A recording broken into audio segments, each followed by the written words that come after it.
செய்தார். மனம் கூறும் கையெழுத்து கும்பிட்டு போனவர்களுக்கு யாருக்கு எந்த மேலும் குறைபாடு வராது. இதை உள்ளத்தில் நினைத்து மங்களாபுரத்து கும்பத்தில் இருக்கிறார். கிரேடா கிரேடா துபா உடைய கலியுகா கிரேடா யுகத்திலே இருக்கிற அம்மனாக வட்டவர். எப்பா 3 உலகம் இருந்தது. எப்படி சத்தியலோகத்துக்கு அதிபதியாக விளங்கக்கூடிய பிரம்மதேவன் இருக்கிறார். அதாவது வைகுண்டத்துக்கு விளங்கக்கூடிய இருக்கிறார். கைலாயத்துக்கு அதிபதியாக விளங்கக்கூடிய சிவபெருமான் இருக்கிறார். ஆனால் சிவபெருமானாகப்பட்டவர் முன்பொரு காலத்திலே பிரம்மன் மாவட்டத்தில் பிரம்மதிகளை போட்டது ததி திதி பிரபஞ்சத்துக்கு முன்னாடி சஷ்டிக்கு முன்னாடி சம்சாரம் எப்படி செய்கிறார் சிவபெருமான் என்று பார்க்கிற போது இந்த உலகத்திலே சிவபெருமானாகப்பட்ட லிங்கமாக அவதாரம் எடுத்தார்.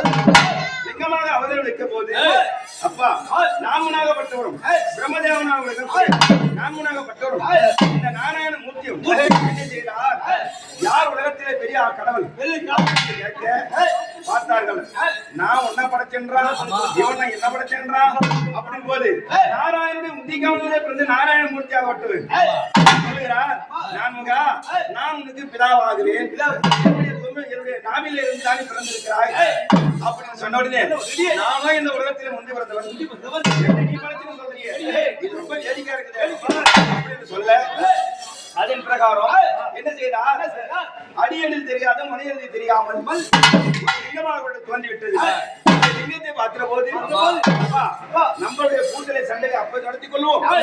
நம்மளுக்கு 3வது ஒரு ஆள் வந்திருக்கிறான், இவன் யாருன்னு பார்க்கலாம் அப்படி என்று தெற்கு முகமாக சுத்தி வந்தான் பிரம்மதேவன், வடக்கு முகமாக சுத்தி வந்தான் நாராயணமூர்த்தி.